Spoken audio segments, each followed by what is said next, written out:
నిర్ధారణకు అంతిమ నిర్ణయం డిఎన్ఏ టెస్ట్. ఉన్నది ఉన్నట్లుగా వాస్తవాలను శోధించి వివరించేది మన డిఎన్ఏ టీవీ. మన రాష్ట్రం, మన ఛానల్. నమస్కారం, డిఎన్ఏ న్యూస్ కి స్వాగతం. ముందుగా ముఖ్యాంశాలు.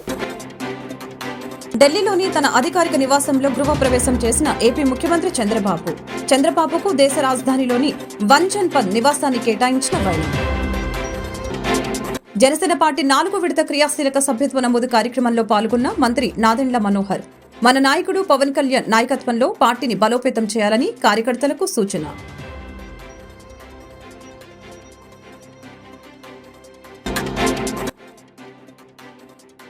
వినుకొండలో జరిగిన దారుణ హత్యపై జిల్లా ఎస్పీ కీలక ప్రకటన.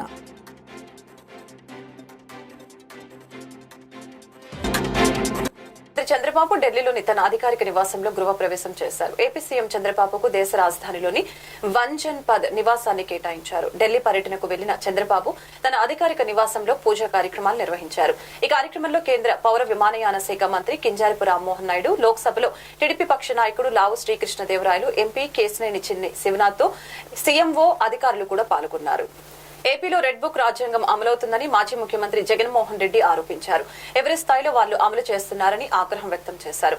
హత్యలు, అత్యాచారాలకు చిరునామాగా ఏపీని మార్చివేశారని ఆరోపణలు గుప్పించారు. ఆంధ్రప్రదేశ్ రాక్షస పాలన కొనసాగుతుందని, రెడ్ బుక్ రాజ్యాంగం అమలవుతుందని మాజీ ముఖ్యమంత్రి వైసీపీ చీఫ్ జగన్ మండిపడ్డారు.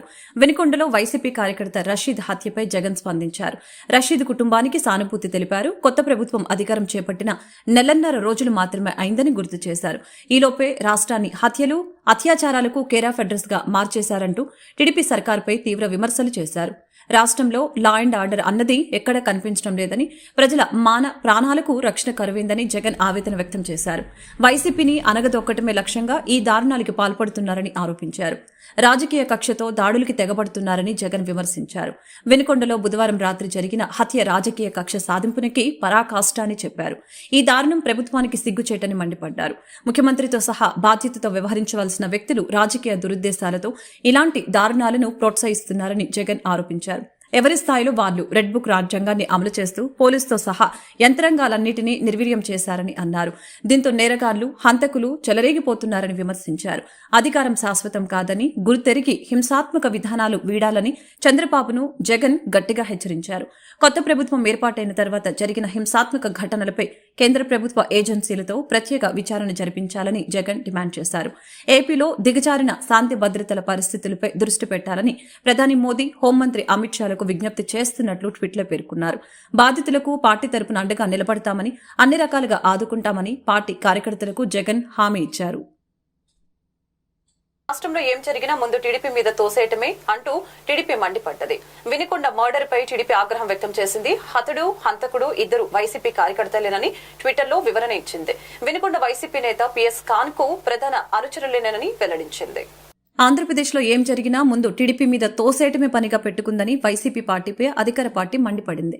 వినుకొండలో బుధవారం జరిగిన వైసీపీ కార్యకర్త రషీద్ హత్యపై ట్విట్టర్లో స్పందించింది.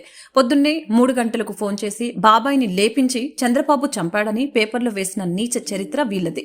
ఏది జరిగినా ముందు టీడీపీ మీద తోసేయటమే అంటూ టీడీపీ అధికారం ట్విట్టర్ హ్యాండిల్లో పోస్టు చేసింది.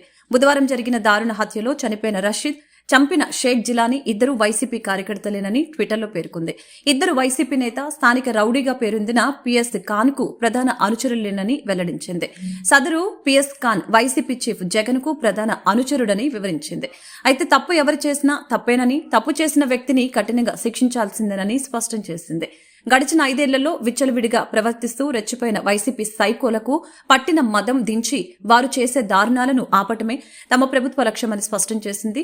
రాష్ట్రంలో గంజాయిని అరికట్టడానికి చర్యలు తీసుకుంటున్నట్లు తెలిపారు. వినుకొండలో దారుణ హత్యపై జిల్లా ఎస్పీ కీలక ప్రకటన చేశారు. వ్యక్తిగత కక్షతోనే హత్య జరిగిందని జిల్లా ఎస్పీ కె శ్రీనివాసరావు తెలిపారు. ఈ హత్యకు రాజకీయ పార్టీలకు ఎలాంటి సంబంధం లేదని ప్రకటించారు. బుధవారం రాత్రి పల్నాడు జిల్లా వినుకొండ పట్టణంలోని ముండ్లమూరు బస్టాండ్ వద్ద నడి రోడ్డుపై అందరూ చూస్తూ ఉండగా కత్తులతో షేక్ రషీద్ అనే యువకుడి దారుణ హత్య ఘటనపై పల్నాడు జిల్లా ఎస్పీ కె శ్రీనివాసరావు స్పందించారు. వినుకొండలో వ్యక్తిగత కక్షలతోనే హత్య జరిగిందని అన్నారు. ఇద్దరి మధ్య వ్యక్తిగత కారణాల వలన మాత్రమే ఈ హత్య జరిగిందని, ఈ హత్యకు రాజకీయ పార్టీలకు ఎలాంటి సంబంధం లేదని ప్రకటించారు. హత్య చేసిన జిలానీ అనే వ్యక్తిని పోలీసులు అదుపులోకి తీసుకున్నారని తెలిపారు. కాగా హత్య నేపథ్యంలో ఎలాంటి అవాంఛనీయ ఘటనలు జరగకుండా వినుకొండ పట్టణంలో 144 సెక్షన్ విధించామని తెలిపారు. శాంతి భద్రతలకి విఘాటం కలిగిస్తే కఠిన చర్యలు తీసుకుంటామని ఎస్పీ హెచ్చరించారు. ఇలాంటి ఘటనలు పునరావృతమైతే సహించేది లేదని, చట్టపరంగా కఠిన చర్యలు చేపడతామని వార్నింగ్ ఇచ్చారు. ఈరోజు 8:30 సమయంలో వినుకొండ టౌన్లో జిలానీ అనే వ్యక్తి తనకి రషీద్ అనే వ్యక్తికి ఉన్నటువంటి వ్యక్తిగత కక్షల వల్ల రషీద్ అనే వ్యక్తిని నరికి చంపడం జరిగింది. ఇటువంటి చర్యలు ఏమైనా కూడా ఎక్కడైనా ఏదైనా రిపీట్ అయితే చట్టపరంగా చాలా కఠినమైనటువంటి చర్యలు తీసుకోవడం జరుగుతుంది. ఎవరైనా వీటిని ఎక్కడైనా ప్రోత్సహించినా కూడా వాళ్ళు కూడా చట్టపరంగా తీసుకునే చర్యలకి బాధ్యులవుతారు.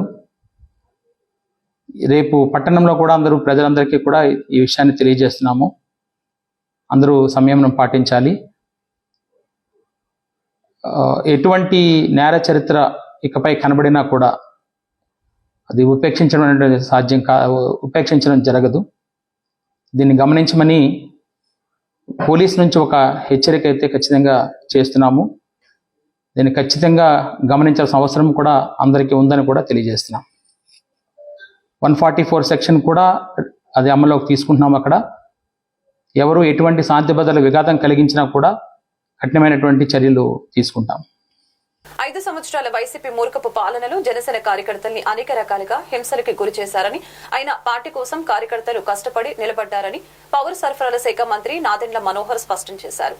పవన్ కళ్యాణ్ కృషితో ఏర్పడ్డ పార్టీకి ప్రతి కార్యకర్త ఎంతో కొంత తమ భాగస్వామ్యం ఉండాలని క్రియాశీలక సభ్యత్వాల కార్యక్రమాన్ని ప్రారంభించినట్లు తెలిపారు.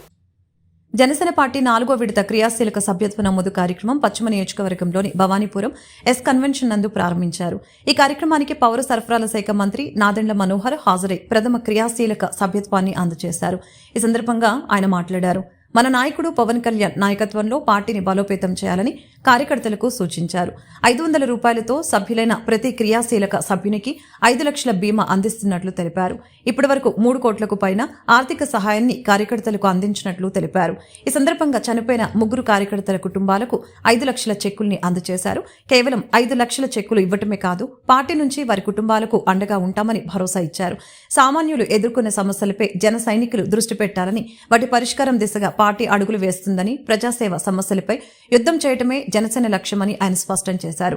18 నుండి 28 వరకు జరిగే క్రియాశీలక సభ్యత్వాలకు ప్రతి కార్యకర్త కష్టపడి పనిచేయాలని సూచించారు. కార్యక్రమంలో Janasena IT chairman Miriyala Srinivas, Janasena program committee member Kalyan Srinivas, రాష్ట్ర కార్యదర్శి అమ్మిశెట్టి వాసు, క్రియాశీలక సభ్యత్వ పరిశీలకులు మండలి రాజేషు, బాడిత శంకర్, కృష్ణ పెన్న మహిళా కోఆర్డినేటర్ మల్లెపు విజయలక్ష్మి, పోతిరెడ్డి అనిత, బొలిశెట్టి వంశకృష్ణ, తిరుపతి సురేషు, డివిజన్ ప్రెసిడెంట్లు తదితరులు పాల్గొన్నారు.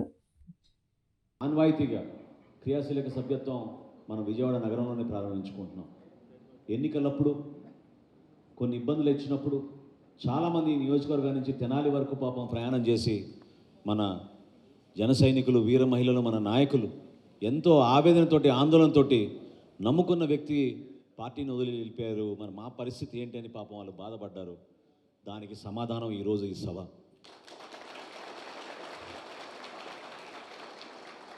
నేను ఆ రోజు చెప్పాను, ఆ రోజు ఎవరైతే బాధపడ్డారో వాళ్ళందరినీ ఓదార్చి చెప్పాను, పార్టీలో వ్యక్తులు ముఖ్యం, కానీ వ్యక్తుల వల్లనే పార్టీ ముందుకెళ్తుంది, వ్యవస్థని ఆ విధంగా నిలబెడుతుంది అనుకుంటే మాత్రం అది పొరపాటు.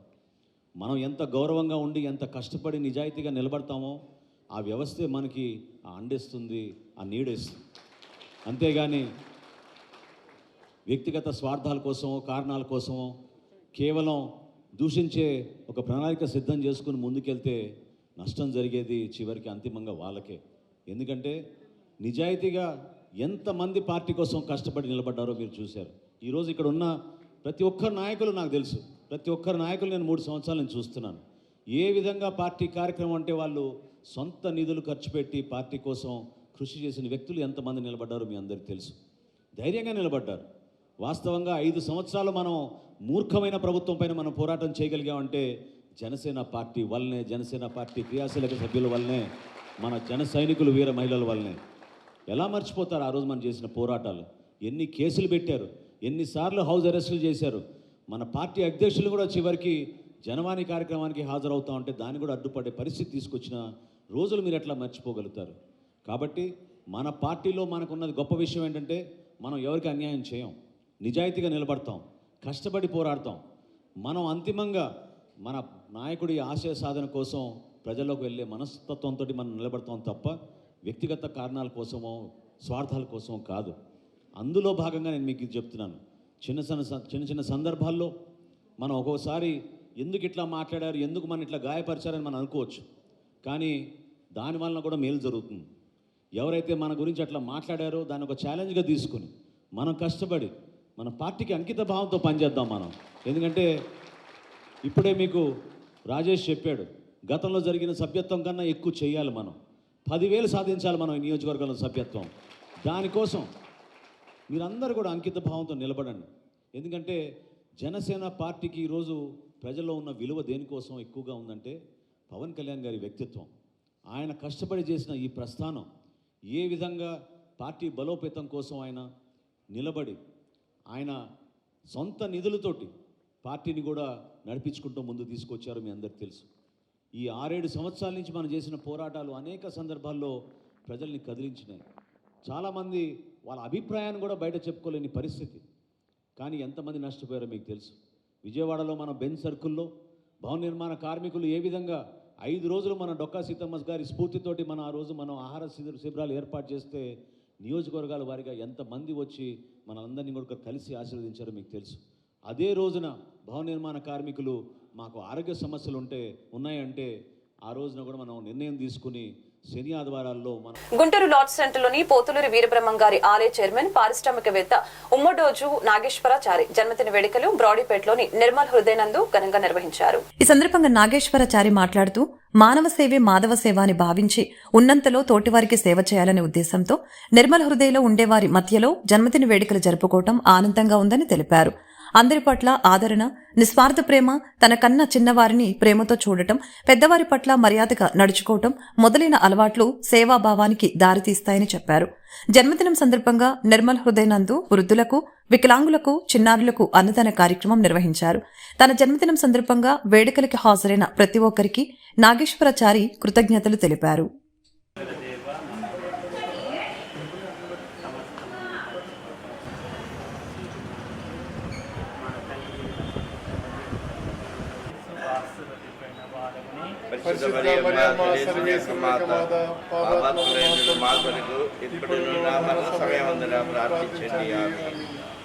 ప్రజా సమస్యల పరిష్కారం దిశగా నరేంద్ర మోదీ పాలన సాగటం లేదు, మత విద్వేషాలు రెచ్చగొట్టడమే లక్ష్యంగా పనిచేస్తున్నారని సిపిఐ జాతీయ కార్యవర్గ సభ్యులు వనజ, సహాయ కార్యదర్శి ముప్పాల నాగేశ్వరరావు, జిల్లా కార్యదర్శి జంగల అజయ్ కుమార్, నగర కార్యదర్శి కోట మాల్యాద్రి మండిపడ్డారు. నిరుద్యోగ సమస్య ఎప్పటికప్పుడు పెరుగుతుంది. కర్ణాటక ప్రభుత్వం స్థానికులకే ఉద్యోగాలని చెప్పినట్లు రాష్ట్ర ప్రభుత్వం కూడా అమలు చేయాలి. పేదరికాన్ని తగ్గించలేకపోయారు. అంబానీల సంతోషమే సంతోషంగా చూస్తున్నా దేశాన్ని గాలికి వదిలివేసి మత విద్వేషాలను రెచ్చగొడుతున్నారు. ప్రభుత్వ తీరును ఎండకట్టడానికి వామపక్ష పార్టీలు సిద్దమవుతున్నాయి. మణిపూర్లో మహిళలకి అన్యాయం జరిగితే పరామర్శించడం లేని మోదీ అంబానీల ఇంట్లో పెళ్లికి మాత్రం వెళ్లే సమయం ఉందా అని ప్రశ్నించారు.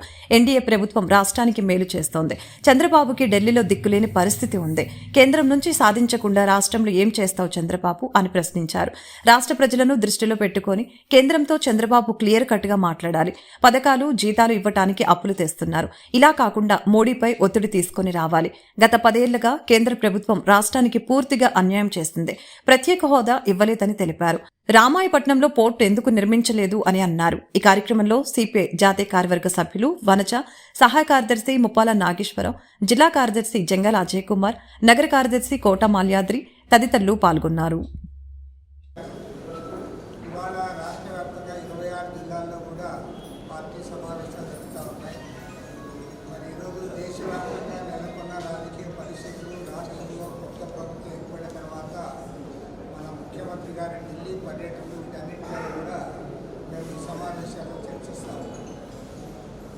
చూస్తూ ఉన్నాము. నరేంద్ర మోడీ గారు 3వ సారి అధికారంలోకి వచ్చారు.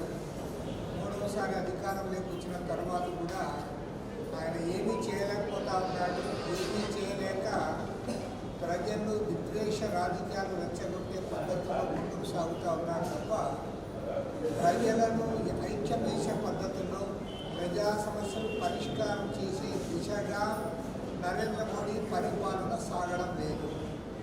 ఎందుకంటే 10 ఏళ్ల పాటు అధికారంలో కూర్చున్నాడు. ఇవాళ థర్డ్ టర్మ్ ఈరోజు అధికారం వచ్చింది.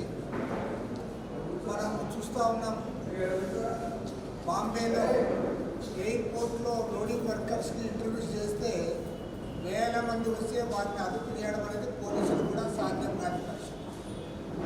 భారతదేశంలో నిరుద్యోగ సమస్య 45 సంవత్సరాల రికార్డు స్థాయిలో పెరిగిపోయి graduates, post graduates, engineering graduates అందరూ కూడా ఇవాళ ఉద్యోగాలు లేక ఇబ్బందులు పడతాం. చివరికి కర్ణాటక ప్రభుత్వం ఒక కొత్త జీవో తెచ్చింది, ఒక చట్టాన్ని వాళ్ళు బిల్లు తెచ్చారు. స్థానికులకి ఉద్యోగాలు అనే పద్ధతుల్లో వారు ముందుకు సాగే పరిస్థితి వచ్చింది. ఇవాళ నిరుద్యోగ సమస్య తాండవిస్తున్న తరుణంలో మరి 2014 ఎలక్షన్లో ఇదే నరేంద్ర మోడీ గారు చెప్పారు, సంవత్సరానికి 2 కోట్ల మంది ఉద్యోగాలు ఇస్తామన్నారు. 10 ఏళ్ళు దాటిపోయింది, 3వ టర్మ్ అధికారంలోకి వచ్చావు, కనీసం ఉద్యోగాల గురించి మాట్లాడడంలే. అసలు కేంద్ర ప్రభుత్వంలో కొత్తగా ఖాళీగా ఉన్న ఉద్యోగాలు భర్తీ చేయడానికి కూడా ఎలాంటి చర్యలు చేపట్టడంలే. అంతేకాకుండా ఇవాళ ఏవైతే అధిక ధరలు ఉందో అధిక ధరలు తగ్గించడానికి ప్రయత్నాలు చేయడంలే. పేదరికాన్ని తగ్గించలేకపోయావు. అంబానీలకు, అదానీలకు ఊడిగం చేస్తూ ఉన్నావు. ఇవాళ అంబానీల సంతోషమే నీ సంతోషంగా నీవు సంతోషపడతా ఉన్నావు.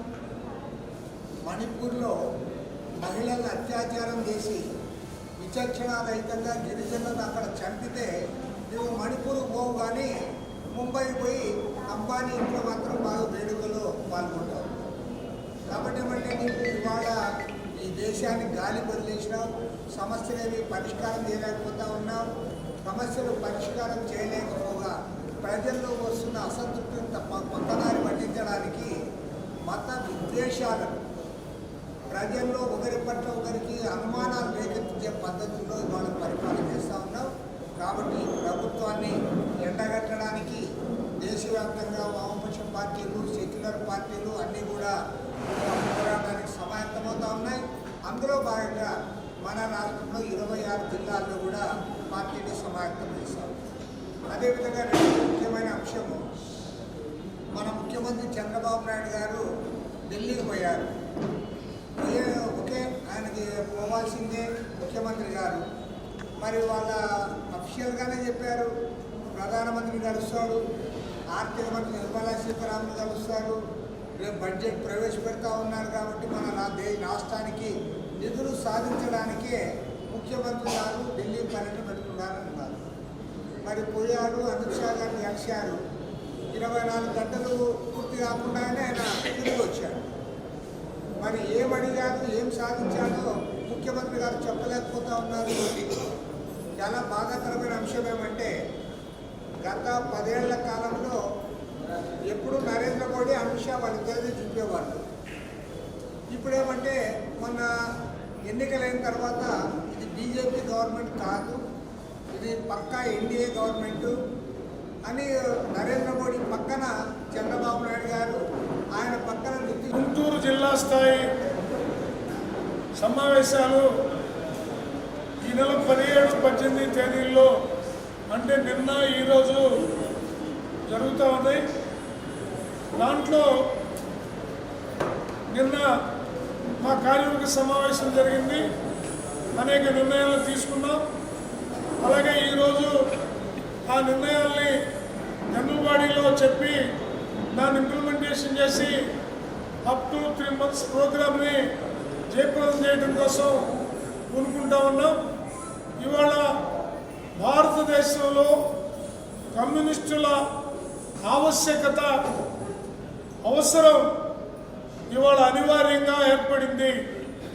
నరేంద్ర మోడీ వచ్చిన తర్వాత రాష్ట్రాల యొక్క హక్కుల్ని కూడా హరించడంతో పాటు ప్రజల జేబులకు చిల్లులు పెట్టే జియో లాంటి వాళ్ళకి మన దేశ ఆర్థిక వ్యవస్థని దారాదత్తం చేస్తూ మతాల మధ్యన చిచ్చు పెడుతూ ఈ దేశాన్ని ఎప్పుడో రాతియుగం నాటికి తీసుకొని వెళ్తూ అంబేద్కర్ గారి రాజ్యాంగానికి తూట్లు పొడిచే ఈ దుస్థితికి వ్యతిరేకంగా సిపిఐ కార్యకర్తలంతా సైనికుల్లాగా పనిచేయాలని మా రాష్ట్ర పార్టీ ఇచ్చిన పిలుపు మేరకు ముందుకు సాగుతూ ఉన్నాం.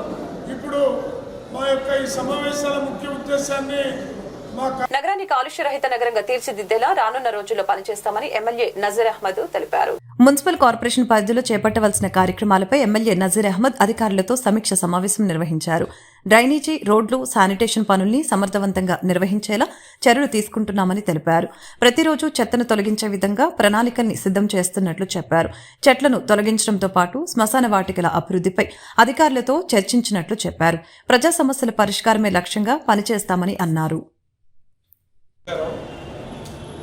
ఈరోజు గుంటూరు నగరపాలక సంస్థ అధికారులతో రివ్యూ సమావేశాన్ని ఏర్పాటు చేసుకోవడం జరిగింది. ముఖ్యంగా నగరంలో ఉన్నటువంటి శానిటరీ అలాగే ఇంజనీరింగ్ విభాగ అధికారులందరితో రాబోయేటువంటి రోజుల్లో ఏ విధమైనటువంటి కార్యక్రమాలు తీసుకోవాలి, ముఖ్యంగా చిన్న చిన్న పనులు కూడా ప్రొసీజర్ ప్రకారం దాదాపు 4 రోజులు పట్టేటువంటి పరిస్థితులు ఉన్నాయి.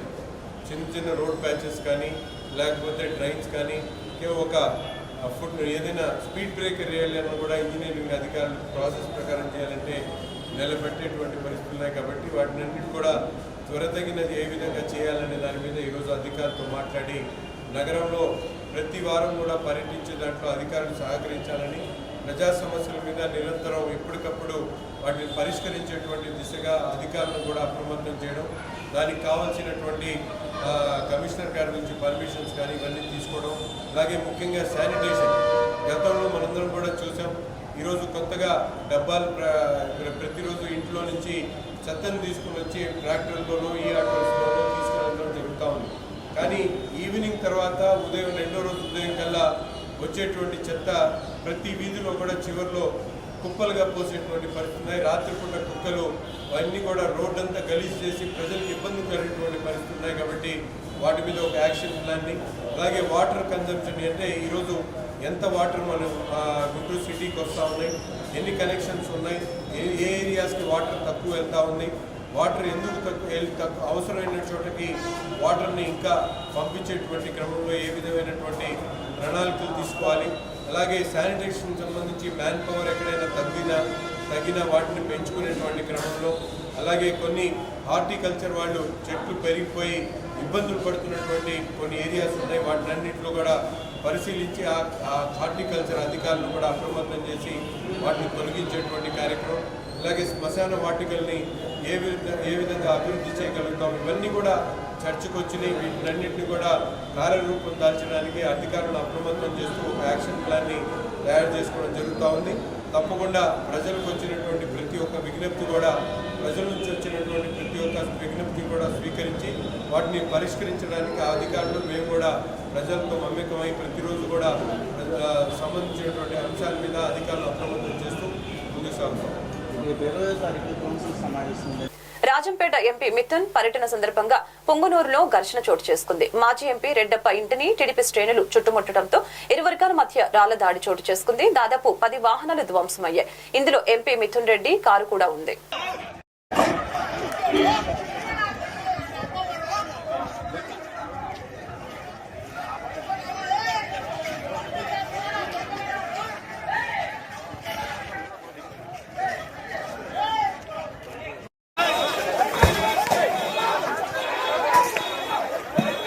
పార్టీ కార్యకర్తలకు అదేవిధంగా నాయకులకు అండగా ఉండే విధంగా, అదేవిధంగా ప్రజా సమస్యలు కూడా పరిష్కరించే దాంట్లో భాగంగా ఈరోజు పుంగనూరు పట్టణానికి రావడం జరిగింది. అదేవిధంగా ఈరోజు అందరిని కూడా కలుసుకొని ఏ సమస్యలు ఉన్నా కూడా వాటి అన్నింటినీ కూడా ఒక ఎంపీగా పరిష్కరించే విధంగా కూడా కృషి చేస్తానని చెప్పి కూడా తెలియజేస్తాను.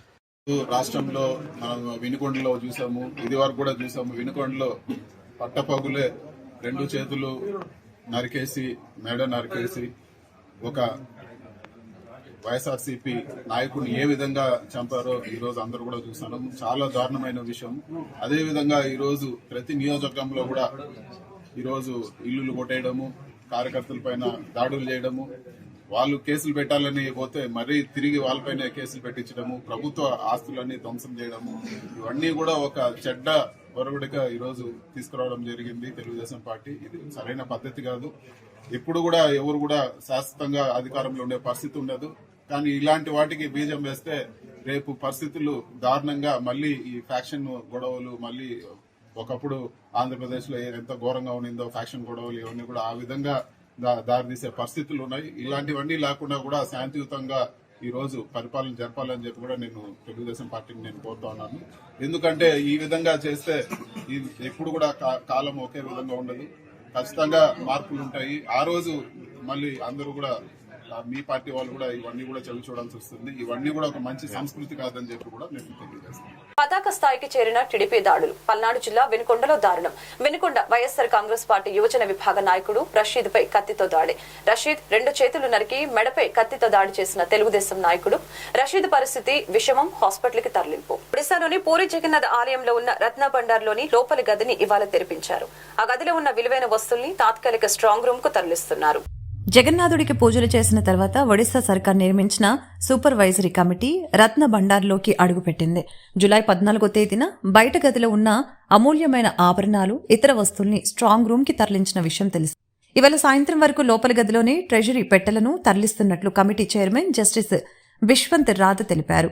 పూరిరాజు గణపతి మహారాజు దివ్యసింగ్ దేవ్ సమక్షంలో ఆభరణాలు, విలువైన వస్తువుల్ని స్ట్రాంగ్ రూమ్ కి తరలిస్తున్నారు. ఆభరణాల తరలింపు ప్రక్రియను వీడతీస్తున్నారు. పాములు పట్టేవాళ్లతో పాటు ప్రత్యేక భద్రతా సిబ్బంది ఆలయం వద్దే ఉన్నారు. షెడ్యూల్ ప్రకారమే 11 మంది సభ్యులు బృందం రత్న భండార్లోని ఇన్నర్ ఛాంబర్లోకి ప్రవేశించారు. షిఫ్టింగ్ పూర్తయిన తర్వాత ఆ రూమ్ ను సీల్ చేయనున్నారు. ఆ తర్వాత లోపల గదిలో పురావస్తు శాఖ ఆధ్వర్యంలో రిపేర్ చేయనున్నారు. రిపేర్ వర్క్ పూర్తయిన తర్వాత ఇన్వెంటరీ వర్క్ మొదలవుతుందని పూరి గణపతి మహారాజు దివ్యసింగ్ దేవ్ తెలిపారు. వార్తలు ముగించే ముందు ముఖ్యాంశాలు మరొకసారి.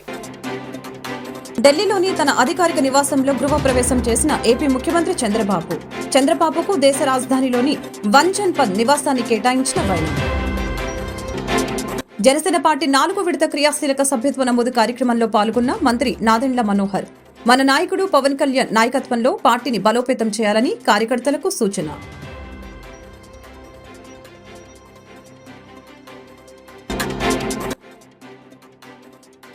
వినుకొండలో జరిగిన దారుణ హత్యపై జిల్లా ఎస్పీ కీలక ప్రకటన.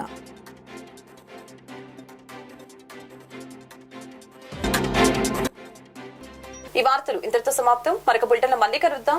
నమస్కారం.